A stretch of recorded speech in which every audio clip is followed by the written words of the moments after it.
Hi everyone, welcome to Anu's word. ಕತೆಗಳ ಪ್ರಪಂಚಕ್ಕೆ ನಿಮ್ಮೆಲ್ಲರಿಗೂ ಸ್ವಾಗತ, ಸುಸ್ವಾಗತ.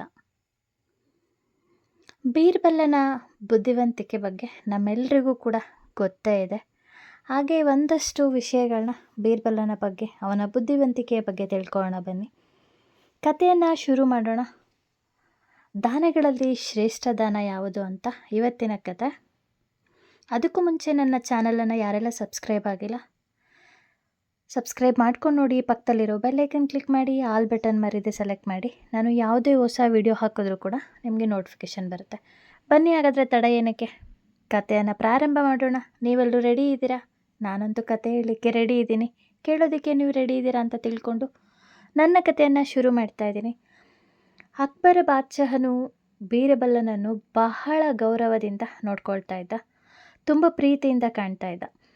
ಅವನ ಬುದ್ಧಿವಂತಿಕೆಯನ್ನು ಮೆಚ್ಚಿ ಕಾಣಿಕೆ ಕೊಟ್ಟು ಸನ್ಮಾನಿಸ್ತಾ ಇರ್ತಾನೆ. ಇದು ದರ್ಬಾರಲ್ಲಿ ಇದ್ದಂತಹ ಅನೇಕ ಪಂಡಿತರಿಗೆ ಇಷ್ಟ ಆಗ್ತಾ ಇರಲಿಲ್ಲ, ಅಸೂಯೆ ಇತ್ತು. ಅಕ್ಬರನು ಬಿಡುವಿನ ಸಮಯದಲ್ಲಿ ಎಲ್ಲ ಸಭಾಸದರನ್ನು, ಮಂತ್ರಿಗಳನ್ನು ಆಮಂತ್ರಿಸುತ್ತಿದ್ದನು. ಸಮಸ್ಯಾತ್ಮಕ ಪ್ರಶ್ನೆಗಳನ್ನು ಕೇಳ್ತಾ ಇದ್ದ. ತನ್ನ ಮನಸ್ಸಿಗೆ ಒಪ್ಪುವ ಪರಿಹಾರಗಳನ್ನು ತಿಳಿಸಿದವರಿಗೆ ಯೋಗ್ಯ ಕಾಣಿಕೆಯನ್ನು ನೀಡ್ತಾ ಇದ್ದ. ಅಕ್ಬರನು ಒಂದ್ಸಲ ಸಭೆಯನ್ನು ಕರೆದು 3 ಪ್ರಶ್ನೆಗಳಿಗೆ ಉತ್ತರನ ಕೇಳ್ತಾನೆ. ದಾನಗಳಲ್ಲಿ ಯಾವ ದಾನ ಶ್ರೇಷ್ಠವಾದದ್ದು? ಮನುಷ್ಯರ ನೆಮ್ಮದಿಗೆ ಏನು ಅವಶ್ಯಕವಾಗಿದೆ? ದುಃಖದ ಮೂಲ ಕಾರಣ ಯಾವುದು? ಅಂದಿನ ಸಭೆಯಲ್ಲಿ ಅಕ್ಬರ್ ಇಟ್ಟಂಥ ಈ 3 ಪ್ರಶ್ನೆಗಳು. ಇದಕ್ಕೆ ಉತ್ತರನ ಯಾರು ಯಾವ ರೀತಿ ಕೊಡ್ತಾರೆ ಅಂತ ನೋಡೋಣ ಬನ್ನಿ. ಆಸ್ಥಾನದ ಪಂಡಿತರಲ್ಲಿ ಒಬ್ಬ, ಅನ್ನದಾನವೇ ಶ್ರೇಷ್ಠ, ಏಕೆಂದರೆ ಮನುಷ್ಯ ಜೀವಿ ಪ್ರಾಣಿ ಆಹಾರ ಇಲ್ಲದೆ ಬದುಕಲಾರರು ಅಂತ ಹೇಳ್ತಾನೆ. ಇನ್ನೊಬ್ಬ ಹೇಳ್ತಾನೆ, ವಸ್ತ್ರದಾನ, ಗೋದಾನ, ಭೂದಾನ ತುಂಬ ಶ್ರೇಷ್ಠವಾದದ್ದು, ಏಕೆಂದರೆ ವಸ್ತ್ರ ನಮ್ಮ ಮರ್ಯಾದೆಯನ್ನು ಕಾಪಾಡುತ್ತೆ. ರಾಜ ಮಹಾರಾಜರು ಬ್ರಾಹ್ಮಣರಿಗೆ ಗೋವುಗಳನ್ನು ದಾನವಾಗಿ ಕೊಟ್ಟು ಪುಣ್ಯನ ಪಡೀತಿದ್ರು ಅಂತ ಹೇಳ್ತಾನೆ. ಬಾದಶಾಹನು ಬೀರ್ಬಲನಿಗೆ ಉತ್ತರನ ಕೇಳ್ತಾನೆ. ಅವನು ಹೇಳ್ತಾನೆ, ಬೀರ್ಬಲ್, ಎಲ್ಲ ದಾನಗಳಲ್ಲಿ ವಿದ್ಯಾದಾನವೇ ಶ್ರೇಷ್ಠ.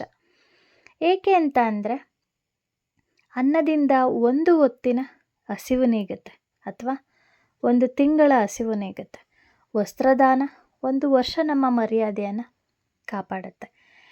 ಗೋದಾನ ಮತ್ತು ಭೂದಾನಗಳು ಇವು ಕೂಡ ನಮಗೆ ಶಾಶ್ವತ ಅಲ್ಲ, ಮತ್ತು ಅದರಿಂದ ಸುಖ ಕೂಡ ನಮಗೆ ಇರೋದಿಲ್ಲ. ಆದರೆ ಒಳ್ಳೆಯ ವಿದ್ಯಾದಾನವು ಅದನ್ನು ಪಡೆದವರಿಗೆ ಜೀವನ ಪರ್ಯಂತ ಸುಖನ ನೀಡುತ್ತೆ. ಮಿಕ್ಕಿದ ಎಲ್ಲ ದಾನಗಳು ಕೂಡ ಆ ವಿದ್ಯೆಯಿಂದ ಸಿಗುತ್ತೆ. ಆದ್ದರಿಂದ ಎಲ್ಲ ದಾನಗಳಲ್ಲಿ ಶ್ರೇಷ್ಠ ದಾನ ಅಂದರೆ ವಿದ್ಯಾದಾನ ಅಂತ ತೃಪ್ತಿದಾಯಕವಾದ ಉತ್ತರನ ಬೀರ್ಬಲ್ ನೀಡ್ತಾನೆ.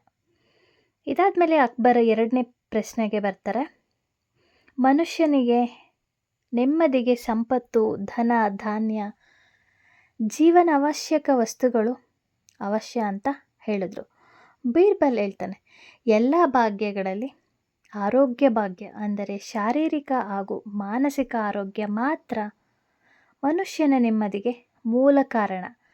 ಈ ರೀತಿ ಆರೋಗ್ಯವಿದ್ದಾಗ ಮಾತ್ರ ಏನೆಲ್ಲ ಕೆಲಸಗಳನ್ನು ಚೆನ್ನಾಗಿ ಮಾಡಲು ಸಾಧ್ಯ ಅಂತ ಉತ್ತರಿಸ್ತಾನೆ.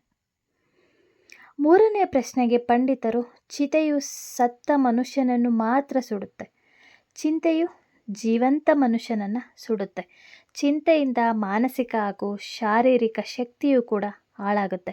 ಅದರಿಂದ ಚಿಂತೆಯೇ ದುಃಖದ ಮೂಲ, ಇದೇ ಚಿಂತೆನೇ ದುಃಖಕ್ಕೆ ಕಾರಣ ಅಂತ ಉತ್ತರಿಸ್ತಾನೆ.